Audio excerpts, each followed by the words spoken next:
Hey guys, welcome to government jobs Gyan YouTube channel. Guys, आज की इस वीडियो में हम बात करेंगे बीएसएससी इंटर लेवल रिक्रूटमेंट के new notification online form apply process के बारे में। जी हाँ दोस्तों, बिहार स्टाफ सिलेक्शन कमीशन ने इंटर लेवल के 23,175 खाली पदों को भरने के लिए नोटिफिकेशन रिलीज कर दिया है। कैसे आप इस भर्ती में पार्टिसिपेट करने के लिए अपने फॉर्म अप्लाई कर सकते हो बिना कोई मिस्टेक किए हुए, इसकी पूरी जानकारी हम आपको स्टेप बाय स्टेप रजिस्ट्रेशन से लेकर प्रिंट तक इस वीडियो में देंगे। बस आपको इस वीडियो को स्किप के बिना शुरू से लेकर एंड तक देखना है। उसके बाद वीडियो पसंद आए तो इसे लाइक और शेयर कर दें।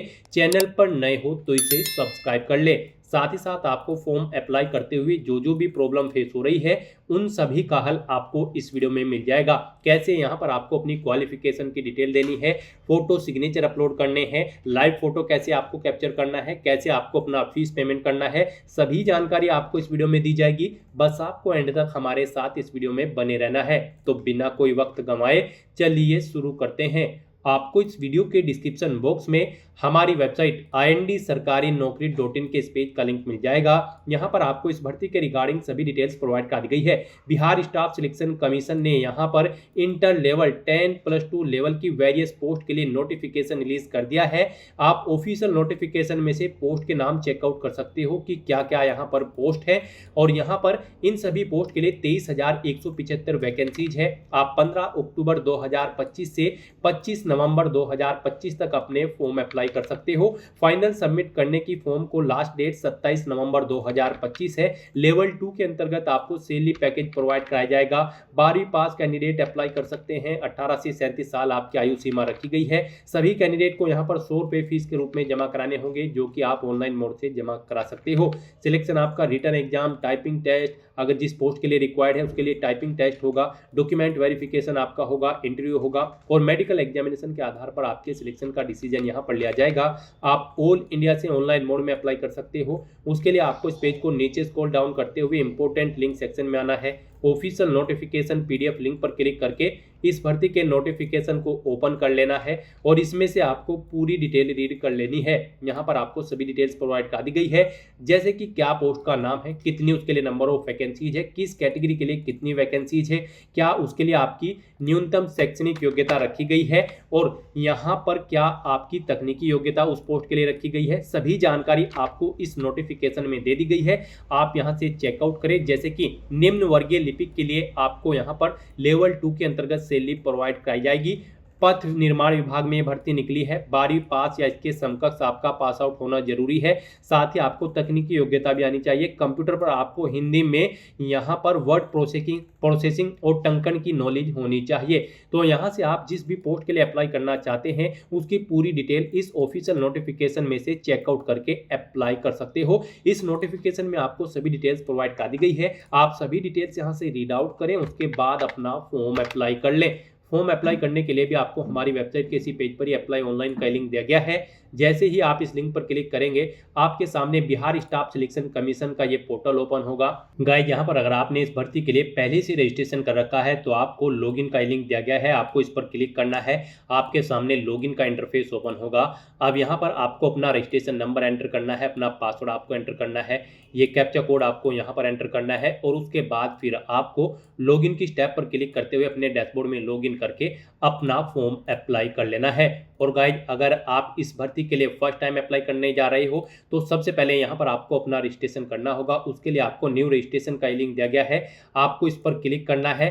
जैसे ही आप इस लिंक पर क्लिक करेंगे आपसे पूछा जाएगा कि क्या आपने इस विज्ञापन संख्या 2/23 के लिए पहले से रजिस्ट्रेशन कर रखा है। यहाँ पर 2023 में ये भर्ती आई थी, अब ये दोबारा से रीओपन हुई है। अगर आपने उस समय रजिस्ट्रेशन कर रखा होगा तो आपको यस के ऑप्शन पर क्लिक करना है और लॉगिन करके अपना फॉर्म अप्लाई कर लेना है। और अगर आप बिल्कुल फ्रेश है, फर्स्ट टाइम आप इस भर्ती के लिए अप्लाई करने जा रहे हो तो यहाँ पर अब आपको नो के इस ऑप्शन पर क्लिक करना है। फिर आपके सामने रजिस्ट्रेशन का फॉर्म ओपन हो जाएगा। अब यहाँ पर आपको अपनी बेसिक डिटेल्स प्रोवाइड कराते हुए अपना रजिस्ट्रेशन कंप्लीट करना होगा। सबसे पहले यहाँ पर आपको अपना नाम एंटर करना है, फिर आपको अपने फादर का नाम एंटर करना है, उसके बाद आपको अपनी मदर का नाम एंटर करना है। यहाँ पर आपको अपने माता पिता और अपने नाम से पहले मिस्टर मिसिज ईटीसी का यूज़ नहीं करना है। उसके बाद गाइस यहाँ पर आपको अपना जेंडर सेलेक्ट करना है, आप मेल हो फीमेल या फिर ट्रांसजेंडर। फिर आपसे पूछा गया कि क्या आप बिहार राज्य के निवासी हैं, अगर हैं तो यस करेंगे, नहीं तो नो ऑप्शन सेलेक्ट करेंगे।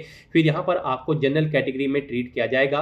और गाइज अगर आप बिहार स्टेट से हैं तो आप अपनी कैटेगरी सेलेक्ट करेंगे। उसके बाद अगर आप रिजर्व कैटेगरी से हैं तो यहाँ पर आप अपनी कास्ट सेलेक्ट करेंगे। फिर यहाँ पर आपसे पूछा गया कि क्या आप नॉन क्रीमी लेयर कैंडिडेट हैं, अगर हैं तो यस करेंगे, नहीं तो नो ऑप्शन सेलेक्ट करेंगे। उसके बाद आपसे पूछा गया है कि क्या आप PWD यानी कि पर्सन विद डिसेबिलिटी कैंडिडेट हैं, अगर हैं तो आप यस करेंगे।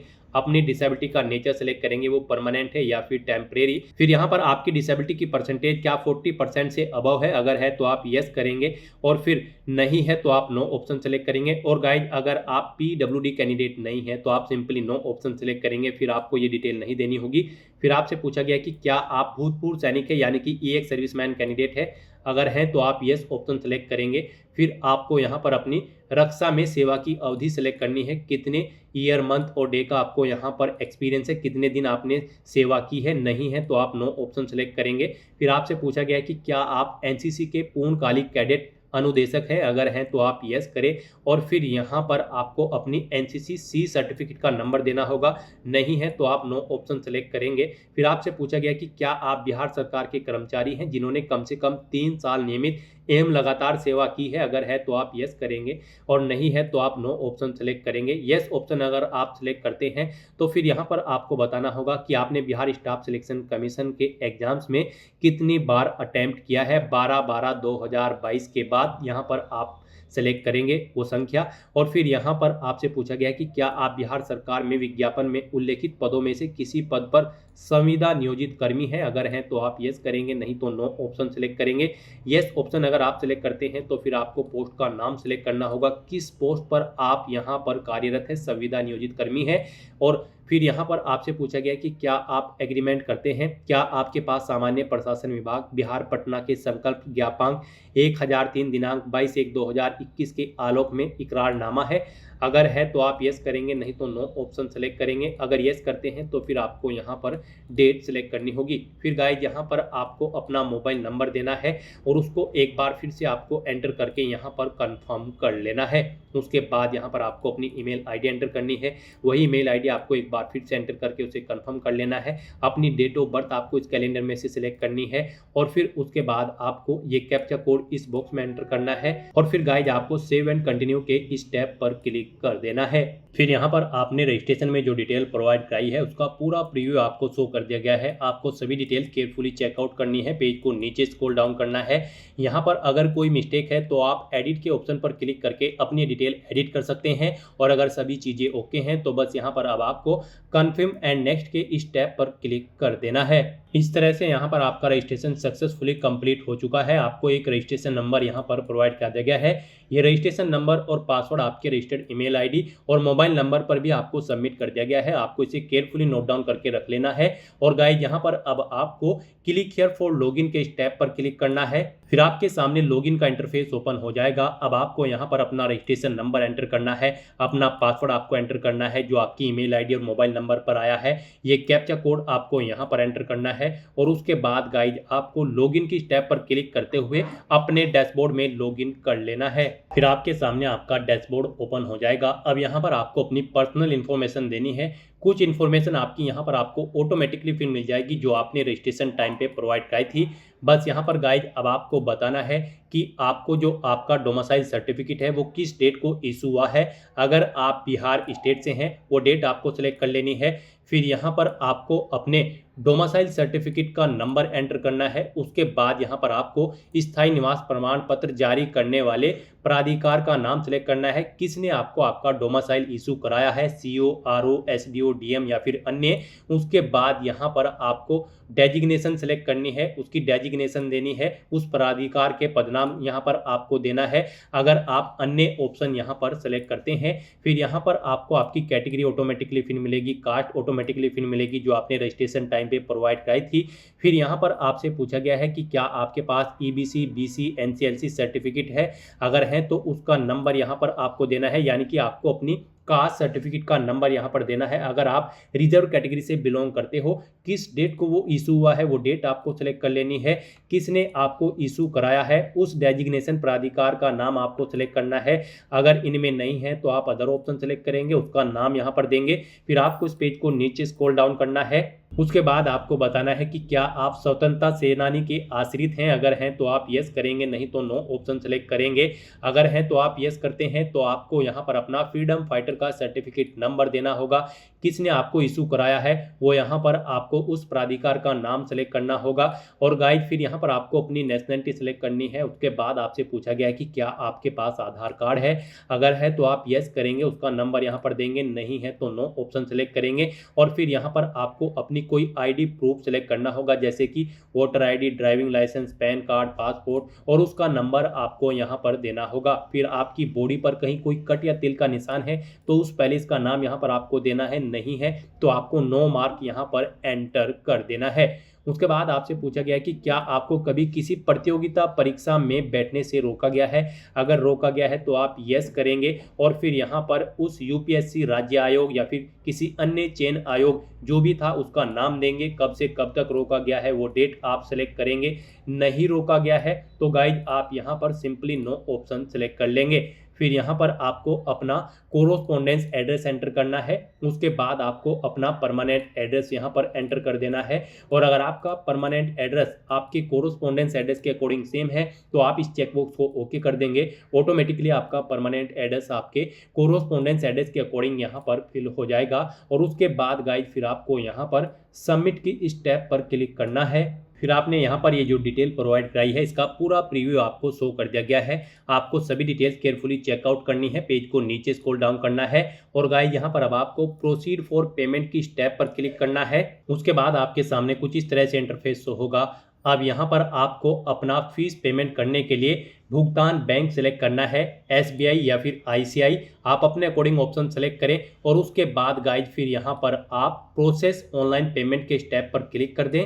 फिर आपको फीस पेमेंट के इस इंटरफेस पर डायरेक्ट कर दिया जाएगा। गाइस यहाँ पर आप debit card, credit card, net banking या फिर यूपीआई के माध्यम से अपना फीस पेमेंट कर सकते हैं। यूपीआई यहाँ पर आपके लिए सबसे बेस्ट और इजी ऑप्शन रहेगा, तो आप यूपीआई के इस ऑप्शन पर क्लिक करें। इसमें भी आपके पास फीस पेमेंट करने के लिए दो ऑप्शन है। आप अपनी यूपीआई आईडी यहाँ पर एंटर करें, वैलिडेट यूपीआई आईडी के ऑप्शन पर क्लिक करके अपना फीस पेमेंट कर दें, या फिर आप यूपीआई क्यूआर के इस ऑप्शन पर क्लिक करें और फिर पे नाउ के इस ऑप्शन पर क्लिक कर दें। फिर आपके सामने ये क्यूआर कोड शो होगा, इसे आप अपने यूपीआई से स्कैन करें और अपना फीस पेमेंट कर दें। सक्सेसफुली फीस पेमेंट करने के बाद आपको आपके डैशबोर्ड में डायरेक्ट कर दिया जाएगा। फिर आपको अपनी एजुकेशनल क्वालिफिकेशन की डिटेल प्रोवाइड करनी है, तो आप एजुकेशनल क्वालिफिकेशन के टैब पर क्लिक करेंगे और यहाँ पर आप अपनी क्वालिफिकेशन की डिटेल प्रोवाइड कराएंगे। गाइज इस भर्ती में पार्टिसिपेट करने के लिए आपका 12वीं क्लास पास आउट होना जरूरी है। तो यहाँ पर आपको सबसे पहले अपनी 10वीं क्लास की डिटेल प्रोवाइड करनी है। यहाँ पर आपको सब्जेक्ट देने हैं अपनी 10वीं के, जो सब्जेक्ट आपके पास थे। फिर आपको बताना है किस बोर्ड या यूनिवर्सिटी से आपने अपनी 10वीं क्लास पास आउट की है। टोटल कितने मार्क्स यहाँ पर थे वो आप एंटर करें, उनमें से कितने मार्क्स आपने ऑब्टेन किए हैं वो आपको एंटर करने हैं। इनके अकॉर्डिंग आपकी परसेंटेज कैलकुलेट करके आपको यहाँ पर शो कर दी जाएगी। फिर यहाँ पर आपको अपनी 10वीं की सर्टिफिकेट या फिर मार्कशीट का नंबर एंटर करना है, कब वो इशू हुई है आपको इस ऑप्शन पर क्लिक करके डेट सेलेक्ट कर लेनी है। सेम ऐसे ही यहाँ पर आपको अपनी 12वीं क्लास की डिटेल प्रोवाइड करा देनी है और उसके बाद आपको अपनी टेक्निकल स्किल्स की डिटेल यहाँ पर देनी होगी। टेक्निकल स्किल में आपको अपनी हिंदी टाइपिंग और इंग्लिश टाइपिंग की डिटेल देनी होगी। यहाँ पर अगर आप उन पोस्ट के लिए अप्लाई करते हैं जिन पे आपको यहाँ पर टाइपिंग की नॉलेज होनी जरूरी है, तो आपको अपनी टाइपिंग की डिटेल देनी होगी। हिंदी टाइपिंग में आपको और इंग्लिश टाइपिंग में आपको अपने इंस्टीट्यूट का नाम देना है, जहाँ से आपने अपनी टाइपिंग का सर्टिफिकेट किया है उस सर्टिफिकेट का नंबर देना है। वो आपको यहाँ पर किस डेट को इशू हुआ है, इन ऑप्शंस पर क्लिक करके आपको डेट सेलेक्ट कर लेनी है। और फिर यहाँ पर आपसे पूछा गया कि क्या आपको कंप्यूटर कोर्स की नॉलेज है, तो आप उसकी डिटेल देंगे। अगर किसी पोस्ट पर अप्लाई करने के लिए कंप्यूटर कोर्स रिक्वायर्ड है तो उसकी डिटेल आपको देनी होगी। और अगर आप उस पोस्ट के लिए अप्लाई कर रहे हैं जिनके लिए यहाँ पर इस टेक्निकल स्किल्स की जरूरत नहीं है तो फिर आपको ये डिटेल नहीं देनी होगी। यहाँ पर कंप्यूटर कोर्स की डिटेल देते हुए भी आपको इंस्टीट्यूट का नाम देना है, कोर्स का नाम देना है, क्या कोर्स आपने किया है। पहले आपको यहाँ पर बताना होगा कि क्या आपने अपना कंप्यूटर कोर्स कर रखा है, तो आपको यहाँ पर यस ऑप्शन सेलेक्ट करना होगा, तब ये डिटेल देनी होगी। और अगर आप नो ऑप्शन सेलेक्ट कर लेंगे फिर आपको ये डिटेल नहीं देनी होगी। यहाँ पर कोर्स की डिटेल देने के बाद आपको अपना सर्टिफिकेट नंबर देना है, कंप्यूटर कोर्स का जो सर्टिफिकेट है उसका नंबर आपको देना है, कब इशू हुआ है वो डेट आपको सिलेक्ट कर लेनी है। आप ऑफिशियल नोटिफिकेशन में से चेकआउट कर सकते हो कि किस पोस्ट पर अप्लाई करने के लिए क्या आपका एलिजिबिलिटी क्राइटेरिया यहाँ पर रिक्वायर्ड है। यहाँ पर आपको सभी पोस्ट के नाम दे दिए गए हैं, किस विभाग में वो निकली है, और उस पर अप्लाई करने के लिए 12वीं क्लास पास आउट होने के साथ साथ आपको और क्या क्या यहाँ पर रिक्वायर्ड क्वालिफिकेशन है वो डिटेल यहाँ पर आपको प्रोवाइड कर दी गई है। यहाँ से आप चेकआउट करें और आप जिस पोस्ट के लिए अप्लाई कर रहे हैं उसके अकॉर्डिंग अपनी क्वालिफिकेशन की डिटेल प्रोवाइड कर दें। इस तरह से अपनी क्वालिफिकेशन और टेक्निकल स्किल्स की डिटेल देने के बाद फिर गाइज आपको यहाँ पर सबमिट के स्टेप पर क्लिक कर देना है। नेक्स्ट यहाँ पर आपको अपना फोटो और सिग्नेचर अपलोड करने हैं। गाइज यहाँ पर आपका जो पासपोर्ट साइज फोटो होगा वो 20 KB से 50 KB के बीच में होना चाहिए और उसकी विड्थ यहाँ पर 200 पिक्सल और हाइट 230 पिक्सल होनी चाहिए। तो यहाँ पर आपको ब्राउज के ऑप्शन पर क्लिक करना है, फाइल को सिलेक्ट करना है और अपना फोटो अपलोड कर देना है। और उसके बाद गाइज यहाँ पर आपको अपने सिग्नेचर अपलोड करने हैं। सिग्नेचर यहाँ पर आपको इंग्लिश और हिंदी दोनों लैंग्वेजेस में अपलोड करने होंगे। तो यहाँ पर अपने सिग्नेचर अपलोड करने के लिए भी आपको गाइडलाइन दी गई है। यहाँ पर आपके जो सिग्नेचर होंगे वो 10 KB से 20 KB के बीच में होने चाहिए और उनकी जो विड्थ है वो 200 पिक्सल और हाइट यहाँ पर 60 पिक्सल होनी चाहिए। उसके लिए भी आपको ब्राउज के ऑप्शन पर क्लिक करना है, फाइल को सिलेक्ट कर लेना है और हिंदी और इंग्लिश दोनों लैंग्वेजेस में आपको अपने सिग्नेचर यहाँ पर अपलोड कर देने हैं। आपके ये सिग्नेचर JPG फॉर्मेट में होने चाहिए। तो यहाँ पर अब अपने फोटो और सिग्नेचर अपलोड करने के बाद फिर आपको सबमिट के इस ऑप्शन पर क्लिक कर देना है। नेक्स्ट यहाँ पर आपको अपना लाइव फोटो कैप्चर करना है। उसके लिए यहाँ पर आपको टेक फोटो के इस ऑप्शन पर क्लिक करना है और अपना लाइव फोटो यहाँ पर कैप्चर कर देना है। फोटो कैप्चर करते हुए आपको कुछ चीज़ों का ध्यान रखना होगा, जैसे कि जहां पर आप अपना लाइव फोटो कैप्चर कर रहे हैं वहां पर प्रॉपर वे में आपकी रोशनी होनी चाहिए और वो प्लेस आपका नीट एंड क्लीन होना चाहिए। तो यहाँ पर आपको अपना लाइव फोटो कैप्चर करने के बाद फिर सबमिट के इस ऑप्शन पर क्लिक कर देना है। लाइव फोटो कैप्चर करने के बाद आपको डिक्लेरेशन सेक्शन में इस चेकबॉक्स को ओके करना है और उसके बाद फिर गाइज आपको फाइनल सबमिट के इस ऑप्शन पर क्लिक करके अपना फॉर्म सबमिट कर देना है। इस तरह से यहाँ पर आपका एप्लीकेशन फॉर्म सक्सेसफुली सबमिट हो चुका है। आप प्रिंट पेमेंट स्लिप के ऑप्शन पर क्लिक करके अपनी फीस पेमेंट का एक हार्ड कॉपी प्रिंट आउट ले सकते हो और प्रिंट एप्लीकेशन स्लिप की स्टेप पर क्लिक करके आप अपने एप्लीकेशन फॉर्म का एक हार्ड कॉपी प्रिंट आउट ले सकते हो फ्यूचर यूज के लिए, फ्यूचर रेफरेंस के लिए। तो दोस्तों ऐसे आप Bihar staff selection commission inter level की इस भर्ती के लिए अपने फॉर्म अप्लाई कर सकते हो बिना कोई मिस्टेक किए हुए। आज की इस वीडियो में बस इतना ही। आई होप ये वीडियो आपको पसंद आई होगी। अगर पसंद आई हो तो इसे लाइक और शेयर करें, चैनल पर नए हो तो इसे सब्सक्राइब कर लें। Thanks for watching.